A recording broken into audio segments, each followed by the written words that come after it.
Greetings everybody, it's Rob from Star Games and we are back with some more content, and this time it's a bit of a different tabletop content that I'm going to be talking about. I forget at what point of my time it was, but I backed or kickstarted the Avatar role-playing game by Magpie Games, and I ran them one shot for my pathfinding group and some people for it. And it went alright. It was originally going to be streamed, but then there was some scheduling issues and everything. And we ended up not streaming it just because it was a bit of a mess in terms of getting everything scheduled and sorted. Now, I feel like the game went alright and pretty well for us. But what did happen was I finally got my Kickstarter stuff. So, boom! We got ourselves a big box of Avatar goodies. So I figured, why not open and not, well, it's already open, so you can see that. But I haven't opened the stuff inside it just yet. So let's go through some of the stuff I got. I don't even remember what pledge level I did. I don't even know. It's been a while. But, so we're going to go through this and see what we kind of get. So the first thing is this dice bag, which has all the different the 4 different symbols for the different elements. It's a decent sized bag. There's some stuff in here that can go with this, and like it's a pretty good little bag for a small pack of dice. And even if you like playing other tabletops, you could probably still use this. Like if you're a player and you bought your own dice, you don't need a massive dice goblin bag. This is a pretty good sized bag for that. And with that, we have the Avatar dice pack. So it is specific dice. We're going to try and open this. I say try just because I forgot to bring anything that can actually cut this open. So we're going to do it the old-fashioned way, which is grab anything that can write and just try and cut it open. And we're going to see what this actually has inside. And then, you know what we're gonna do? Gonna put it in our dice bag. Boom. So the Avatar dice pack. We're gonna go through. And we have 12 dice. I don't know why I said 6. Dice. I'll point them up to the camera. There's the 6 different types. So the types are the 4 elements plus technology, and I forget what the last one is. Weapons. So technology is supposed to represent like the Korra age of Sumi and them, and kind of the whole use of technology. And the weapons is supposed to kind of be like Sokka's era and the Koshi warriors, like people who use weapons for it. So we have different types. You can see that they have different numbers on them. And then the 6 is the actual element to kind of be the ultimate one. I'm not going to open them. I'm just going to toss them in the bag as so. Boom. We also have the Avatar Legends Combat Action Deck. Now this one, thankfully, as most deck of cards have these days, they have that little, like, knob thing on the side. You can open to pop it open. And we're going to open this up and see what this has. I don't actually remember what the combat action deck was supposed to be for. But it's a pretty full deck of cards, I'll tell you that. Boom. Alright. Okay. Oh, okay. I see what this is. I'm digging this. If I can open the next one.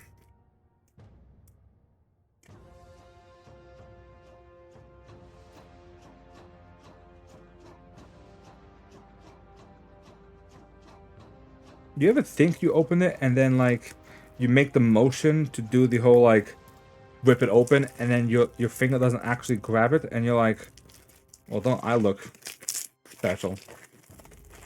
Alright, so we can see, oh no, I was gonna say they're pretty thick. You can see on the backs there's different pictures of cards, all sorts. So Oh, do they have the different benefits? Okay.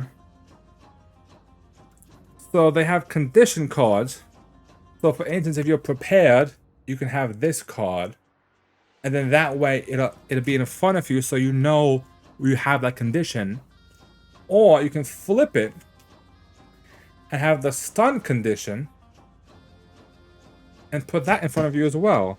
So you have different conditions and they have a nice, like, I'll show you this one from Toph. This is a pretty cool Toph art and stuff like that. So they have a good like glossy finish to them as well. So it's pretty solid in terms of that. Then they have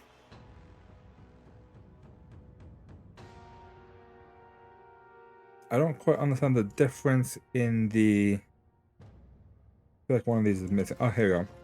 Alright, so we have different cards that can be used for almost like player aids. And the player aids you have all different backgrounds. Fine, fan them out for you. And they have the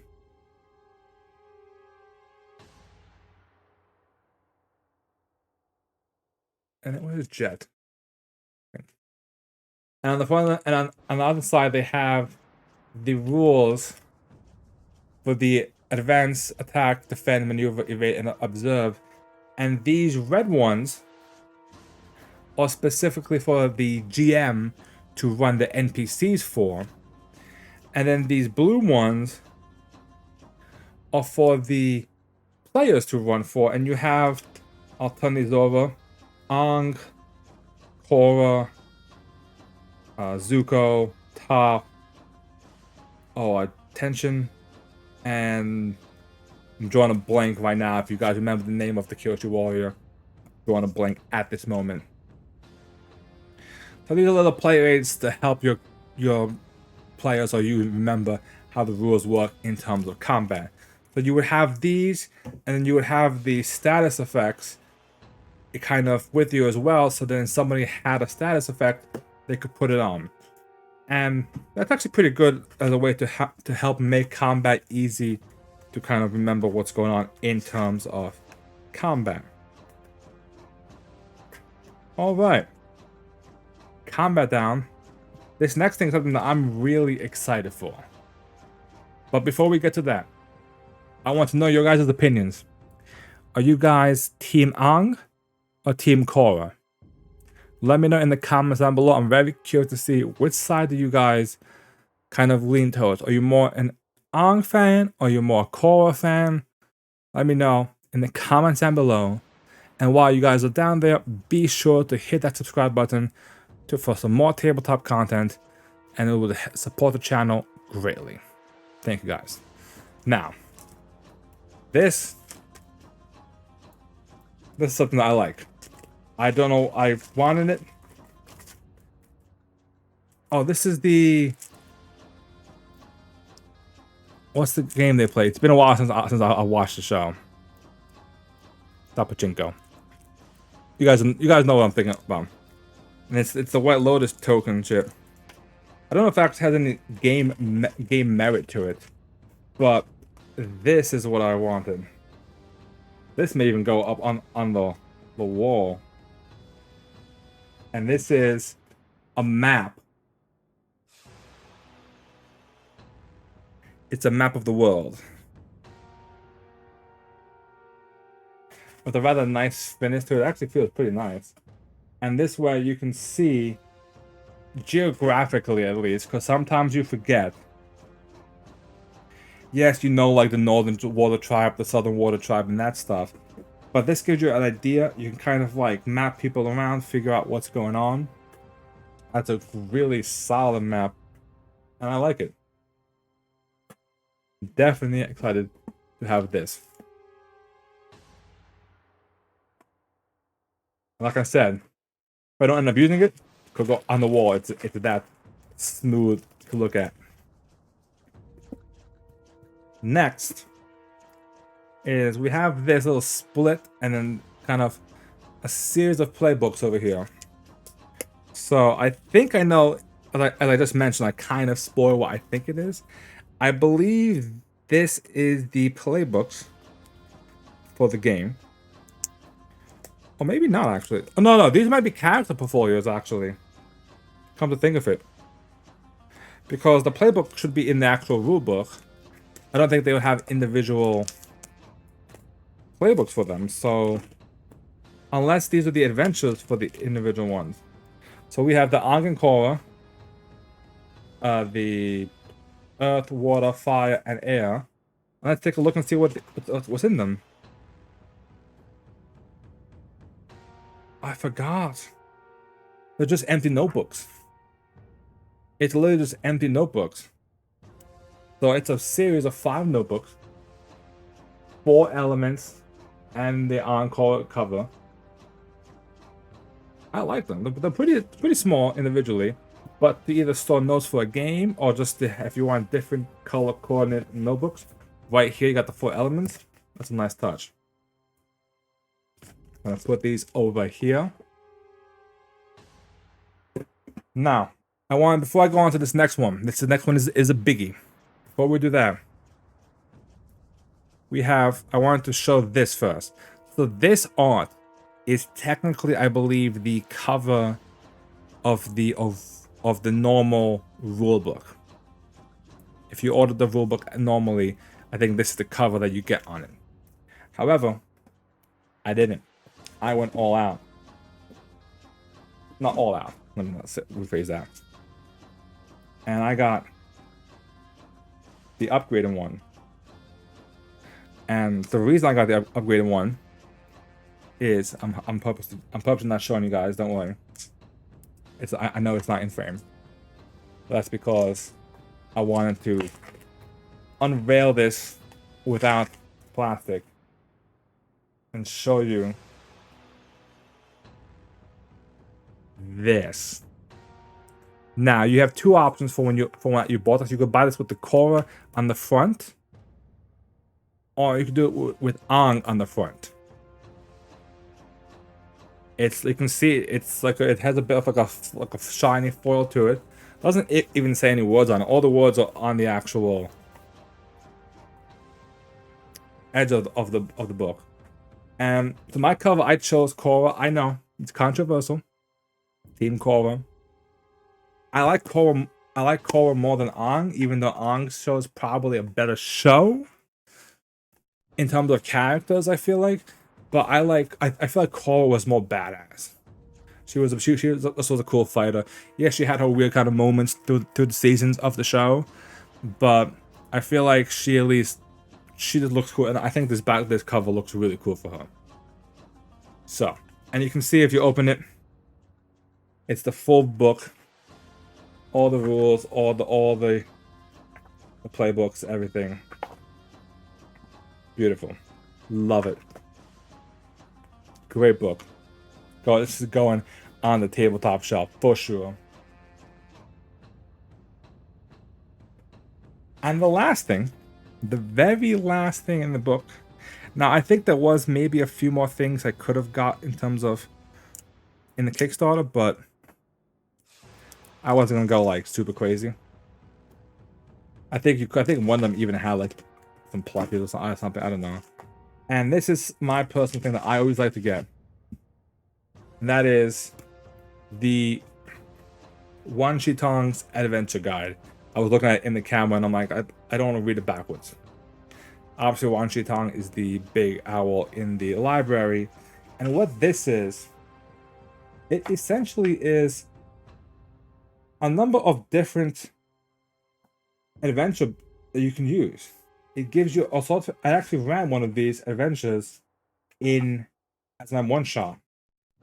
And what you do is you run the adventure, and then you can use that adventure as like a springboard to your campaign. And they give you one in each of the different eras, because there's 5 different eras in the game. There's Ang, Korra, then there's the Kyoshi era, Roku era, and then there's the 100-Year War era. And these are different ones, and I think you can kind of see. I'm trying to find the one This one might be it actually. Yeah. Because I remember that. Yeah. So it was the Fire and Brimstone one was the one I ring, and it was pretty much an investigation in Hayabusan where you had to kind of like essentially try and figure out who stole a bunch of meteorites. And it went on well. I think the problem was, I'll talk about this after this, but it's a solid book and it gives you 5 or 6 good ideas to kickstart your campaign and gives you like 6 of different adventures that you can use as one-shots as well. If you really want to go crazy in terms of like making your own type of stories and stuff, it has stat blocks for all like major NPCs, like Long Fang, Azula's here. There's even Katara, Sokka. There's a ghost too. Suki, that's the one. Suki, we found it. You guys got it in the comments before this time of the video. Give yourself a thumbs up. That was well, good catch. So, the Wan Shi Tong's Adventure Guide to go with the awesome Avatar rulebook. Now, the last thing to discuss, and that is my general thoughts about the Avatar game after playing a one-shot off it. It takes some adjusting, in my opinion. I kind of want to watch some people play it just to see how they played it and compare it to my experience of the game. I ran into it because I knew it was similar to Powered by the Apocalypse. I thought it was gonna be like City of Mist, an investigative. I specifically picked an investigative game or like adventure, and it doesn't really work like that. You have to really play it like it's an episode from the show. It's a bit more kind of tongue-in-cheek, a bit more... It's hard to describe. There was good elements to it, but I definitely think it takes a different mindset than your like hardcore like rule set.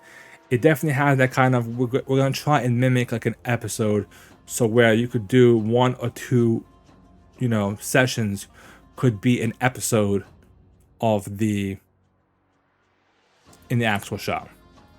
And it feels like that you can do a string of campaign, kind of like how they string a story together, but it's definitely a lot more like, this is what's going on. This episode, we're gonna go and do this, go.